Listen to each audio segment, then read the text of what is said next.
Welcome back to Kelly's Wild Adventures, everybody. Today we find ourselves once again in the city of Wayne, Michigan at the Glenwood Cemetery. I want to show you this mausoleum. It's unique, at least it's unique to me, and I want to show it to you. There's also another area in the cemetery where there's 3 babies buried near each other. I want to show you that too and show you what it's all about and show you a couple other areas that I find interesting. So come with me, let's go take a look. Here's the one mausoleum I wanted to show you in the back corner of the Glenwood Cemetery. It is the Mausoleum of King. Now the reason I wanted to show you this is it's kind of unique to me how there's no door on here. It's just all open with metal bars for a door and a padlock. You could actually stick your hands right through that. We can see right through that. I'm going to try to stick my camera in here so we can get a better look. There's the very back. There's this block windows. We have 1, 2 empty crypts. Here we have Louise D. Crane and Howard E. King. And as I slowly pan the camera, we have 3 empty crypts from the ceiling down. That's 1, 2, 3. That reflection right there, that's not actually a window. That's a reflection of that window. And the final person in this mausoleum is down here, Elizabeth B. King.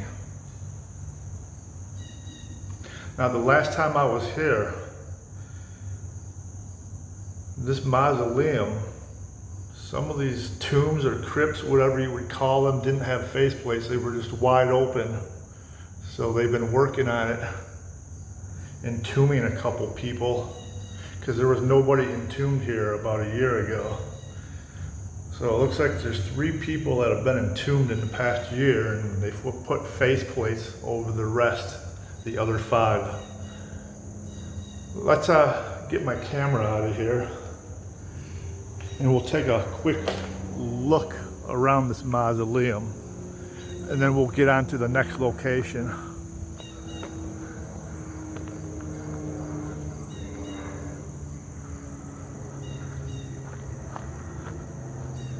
It's a fairly good sized cemetery here, but there's only like 3 mausoleums.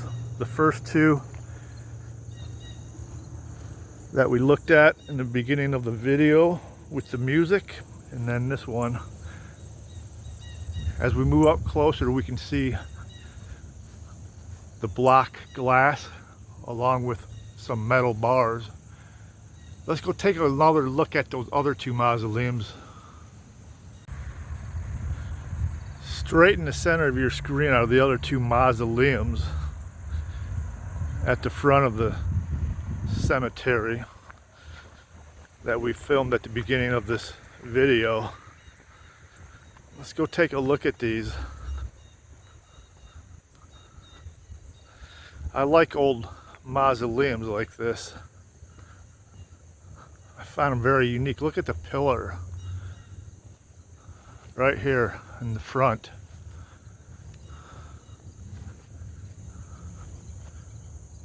I love those old style pillars. It says Stellwagen Collins. Now looking at these death dates, it looks like the earliest somebody has been entombed inside this mausoleum would be 1914 at the bottom, Fletcher. And Fletcher at the bottom, would it be Mary L? at the bottom since Edward's to the left. Anyhow, that person was only 21 years old. Unbelievable, 21 years old and passed away. Now when I look at these mausoleums, I wonder if the people were wealthy, that they could afford to build a mausoleum like that. Here's the front of the cemetery gates, if you will. And as we pan the camera to the left, we have the mausoleum of McGee. Now let's go up close and see when the earliest entombment would have been to kind of date this mausoleum, when it possibly was built.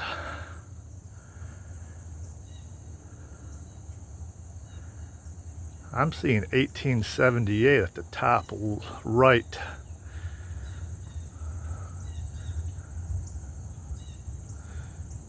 But as I read online, this mausoleum, not this mausoleum, but the cemetery itself was established in 1882, so I don't know what's inaccurate, the online information, or what's on this door to the mausoleum. You never know, they could have moved a body from another area into the mausoleum at a later date, even though the person died in 1878. Later on, once the cemetery was established in 1882, they could have laid the person to rest. Let's go take another, well, not another look, but the next look, I'd like to say. I want to show you something.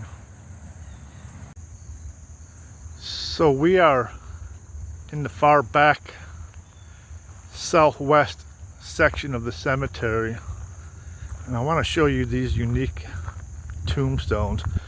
I could have drove right up to the tombstones and gotten out of my car, but I figured let's walk up to it. It's not that far down the gravel road, so you can see all the rest of these old and fascinating tombstones. It's amazing how they did things back in the old days.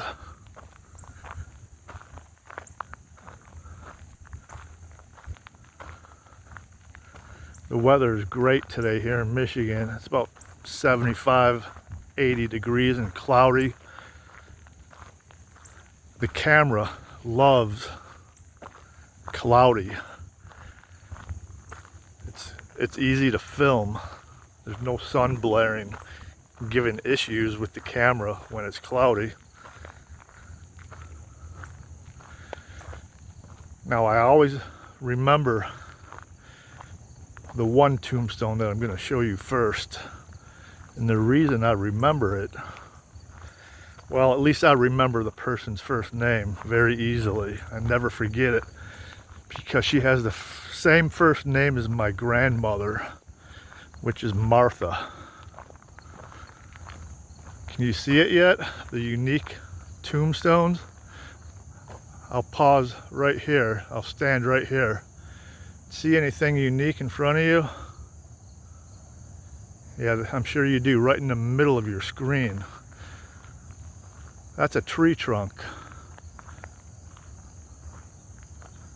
It's called Woodmen of America. If you want to look that up on the internet, you'll find some fascinating information about the tombstones from Woodmen of America. There's 3 log-like, trunk-like tombstones here. So we'll show you Martha first. Look at the details. That's what's unique about these tombstones. Not only are they tree trunk or log-like, but the detail. Look at that. Look at the foliage and the vines and the leaves. And here we have Martha M. Warner, 1840 to 1896. I tell you what, that shows up on camera way better than it does looking at it with my own eyes in person.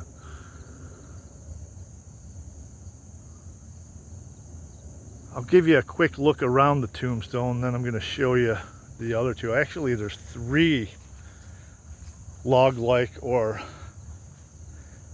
tree trunk tombstones here. I thought there was 3, there's 4.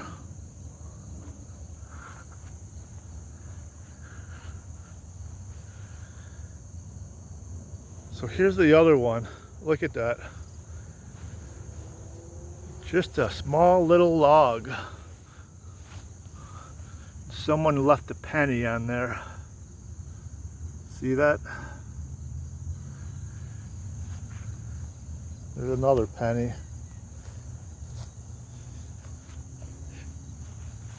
So this one simply says mother.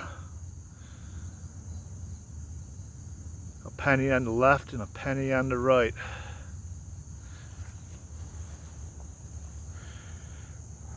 Okay, let's go take a look at this tree trunk tombstone. And it just has a nameplate on the front. Another penny or 2 up on top.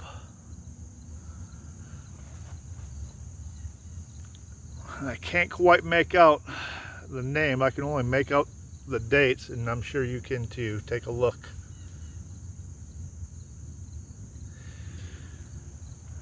And the last one, the 4th one, look at those rocks all put together as a foundation with 2 leaves and a scroll.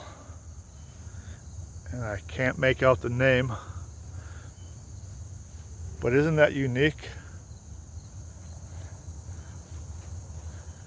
Unique headstones, tombstones of Glenwood Cemetery in Wayne, Michigan. I'm going to take you to the other side of this section, which is way over there. Let's go. So still being in the far back southwest section of the cemetery, where I wanted to take you to next is about right over there. If I pan the camera to the left, you'll see the front of the cemetery. There's a fencing out front with a roadway. But over here is where I want to show you. Now there's 3 persons buried on the far side over here. And they either died on the same day they were born, or they only lived 1 day. And I'm not sure, it might not be over here, it might be a little bit further over that way. But let's go take a look, because it's been a while since I've been here. It doesn't look like they're over here. So we'll take a little walk over this way. And on the way over, I just noticed this. It says, "Our children, Cindy, Matthew, David, Christine, Peter." That's got to be really hard to lose children before you pass away. It's got to be actually horrific to go through something like that.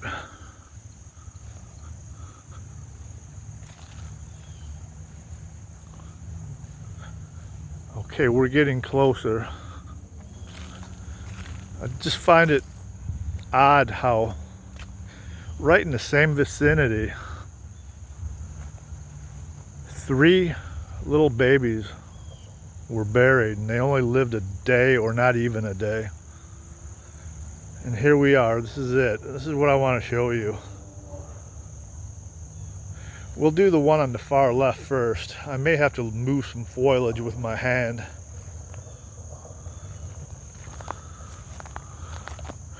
Actually, I'm going to pause the camera so I can take the phone off from the gimbal, because the gimbal tends to want to move its own direction, like it's haunted or possessed. It'll be easier just for me to hold my phone. Okay, so I have my hand on my phone in my hand. It makes it easier. When you try to use your gimbal and tilt your phone downward while recording, sometimes the gimbal has a mind of its own, wants to go in its own direction. It gave me the chance anyhow to move the foliage and clean the grave slightly. Here we have Leroy Darrell Dio, July 5th, 1940 to July 8th, 1940. Pray the Lord my soul to keep. So I was a little off on how long this person lived. Looks like this person lived 3 days, but still, what's another day or two to come into this world for such a brief amount of time? What's the reasoning behind that? We'll never know, maybe until we cross over to the other side. So yeah, same with this one. A lamb at the top, which usually when you see a lamb on a headstone, it means it was a child that passed away. Our darling Lucille E. Mason, December 7th, 1941 to December 10th, 1941. 3 days old. Probably got sick and didn't have medication back in those days. As I back up the camera here, we have the final one. I'm pretty sure this is the one that died on the same day he was born. An angel on the left, and the inscription says David D. Thompson, born, died October 11th, 1942. Do you see that? The same day he was born, the same day he died. May God bless all three of these souls.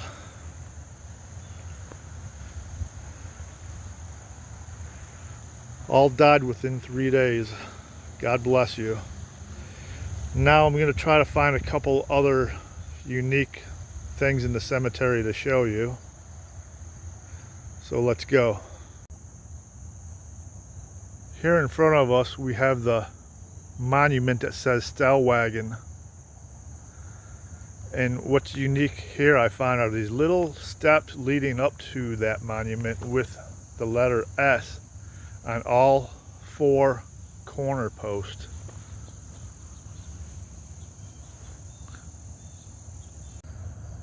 This monument says Denning or Deming on this side.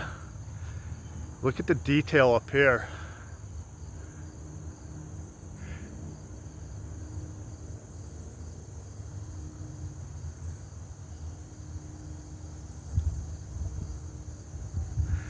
On the other side, not this side, but the direct other side, it has a different name. It says Buck. But there's no dates on here. But it looks so old. Fascinating. Just a quick look at this monument. It's a tall pillar, but in the middle it has many pillars. Isn't that awesome? The thoughtfulness and the uniqueness put into some of these is beyond beautiful. This flower pot caught the corner of my eye as I was driving through the cemetery. It's aged on the right hand side. How old do you guys think this is?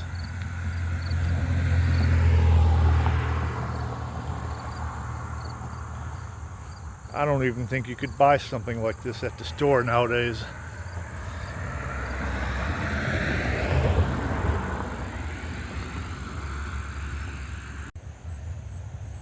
Look at that giant vase with the name Stellwagen on it. And yet again, another giant vase. This one also caught my attention. It's a lamb on top of the headstone. The head of the lamb is missing from age. And as I said earlier in the video, anything with a lamb on the headstone usually indicates a child. He was born in 1906, and I pushed down the grass at the bottom, and I'm pretty sure it says 1915 there. It's hard to make out, but that's my guess. God bless this child's soul. And yet another lamb. Dolores H. Coleman,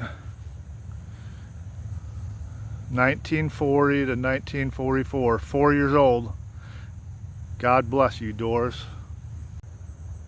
So I came across this headstone, and it looks like there's a bell ringer up here, if you call it a bell ringer. At least you can call it a bell.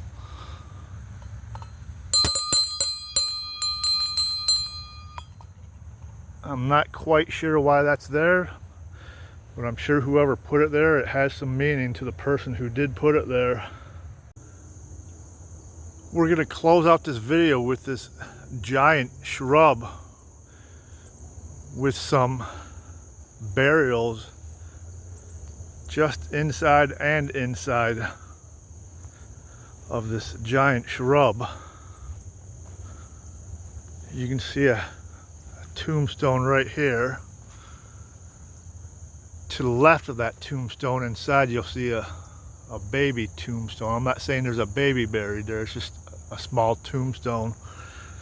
And as we come along to the side of this bush, it's open in here. You can see the two small tombstones, and then another tombstone right there. We'll walk around to the other side and close out the video.